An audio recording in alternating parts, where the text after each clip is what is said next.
Good morning everyone. જય શ્રી કૃષ્ણ. ગયા લેક્ચરમાં આપણે કાવ્ય ત્રીજું જોયું હતું, મત બાટો ઇન્સાન કો.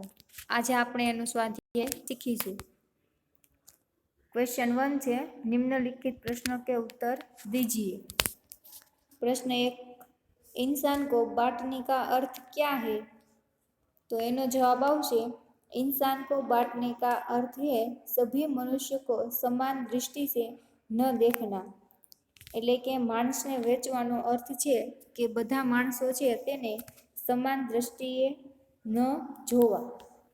આજ ऊंच नीच, जाति पाति, गोरा काला आदि भेद कर लोगों में अलगाव की भावना पैदा कर दी गई है. અને આજે ऊंच नीच, જાતિ જ્ઞાતિ, ગોરા અને કાળા વગેરે જેવા ભેદો લઈને લોકોમાં અલગ અલગ ભાવના પેદા કરવામાં આવી છે, उत्पन्न કરવામાં આવી છે. सभी मनुष्य के रंग जैसी लालिमा तथा उनमें एक जैसी भावनाओं की अनदेखी कर केवल उनके बाहरी स्वरूप पर ध्यान दिया गया है. એટલે કે બધા માણસોના લોહી છે તેમાં એક સરખી જ લાલિમા એટલે કે એક સરખું જ લાલ રંગનું છે તથા તેનામાં એક જેવી ભાવનાઓ છે તેને અનદેખી કરવામાં આવી છે અને માત્ર ને માત્ર જે બહારનું એનું રંગરૂપ છે, સ્વરૂપ છે તેના પર જ ધ્યાન આપવામાં આવે છે. इस प्रकार इंसान का बंटवारा किया गया है. અને આવી રીતે માણસોને બટવારા એટલે કે વહેંચી દીધા છે. તો પહેલો પ્રશ્ન સમજાઈ ગયો બધાને. બીજો પ્રશ્ન જો, लोगों ने भगवान को किस प्रकार बांट लिया है?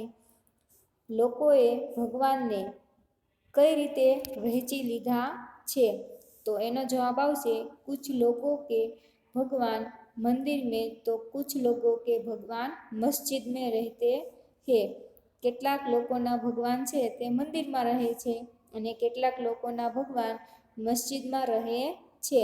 એટલે કે જે હિન્દુ છે તે મંદિરમાં ભગવાનને પૂજે છે અને જે મુસલમાન છે તે લોકો ભગવાનને મસ્જિદમાં પૂજે છે. कुछ लोगों ने अपने भगवान के लिए गिरजाघर बनाए हैं.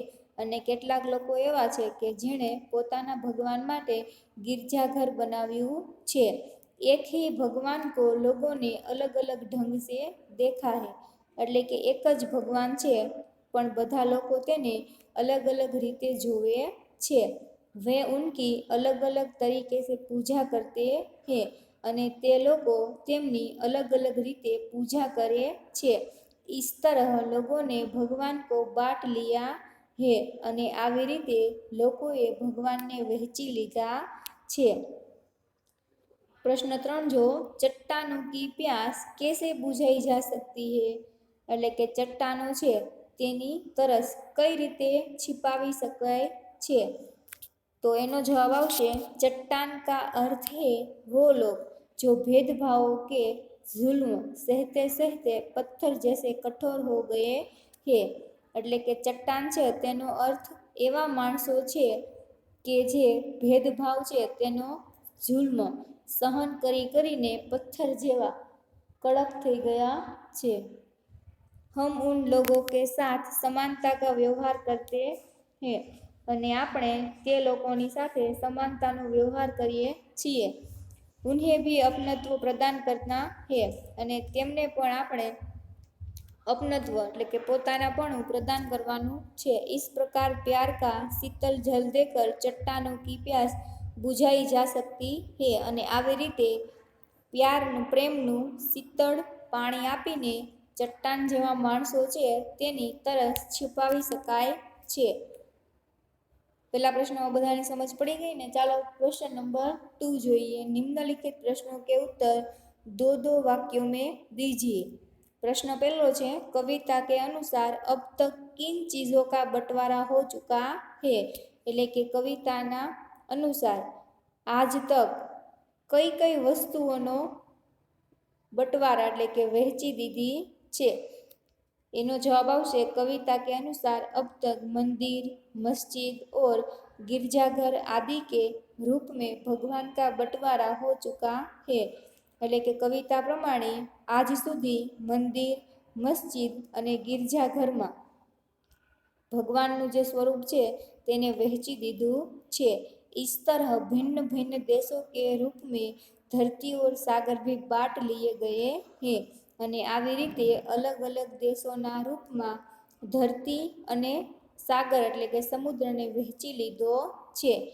પ્રશ્ન નંબર 2 છે કિસકી મુસ્કાન કો કોઈ રોંદ નહીં પાએગા, એટલે કે કોની ખુશી છે, હસી છે તેને કોઈ રોંદી શકશે નહીં, એટલે કે કચડી શકશે નહીં।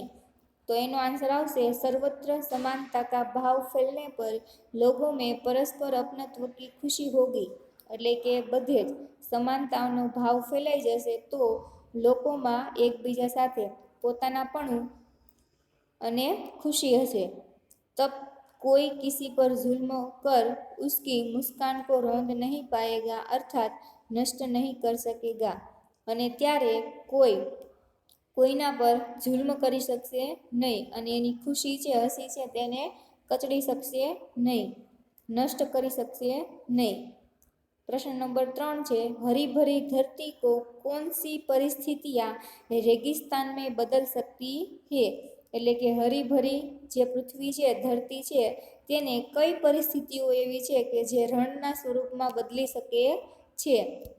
તો એનો આન્સર છે वर्षा के लगातार अभाव और भूकंप के तेज झटके धरती की हरियाली नष्ट कर सकते हैं। એટલે કે વરસાદનો સતત અભાવ એટલે કે વરસાદ પડે નહીં તેવી પરિસ્થિતિ હોય અને ભૂકંપના તેજ ઝટકા આવતા હોય ત્યારે ધરતી હરિયાળી છે, ધરતીની જે હરિયાળી છે તેને નષ્ટ કરી શકીએ છે। प्रकृति के ये रौद्र रूप हरी भरी धरती को रेगिस्तान में बदल सकता है।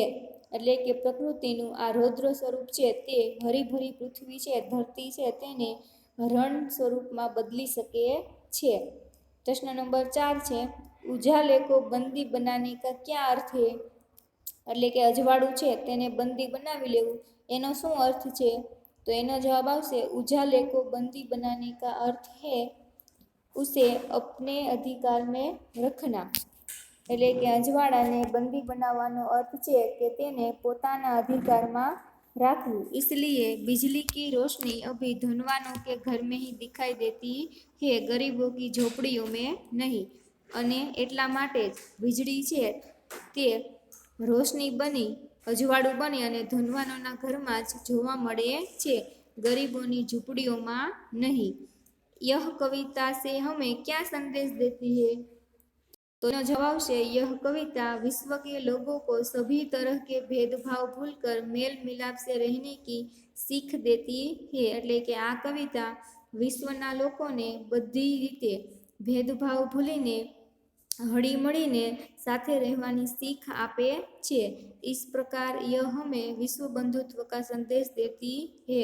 અને આવી રીતે આ કવિતા આપણને વિશ્વ બંધુત્વનો સંદેશો આપે છે। આગળનો આપણે આગળના લેક્ચરમાં જોઈશું।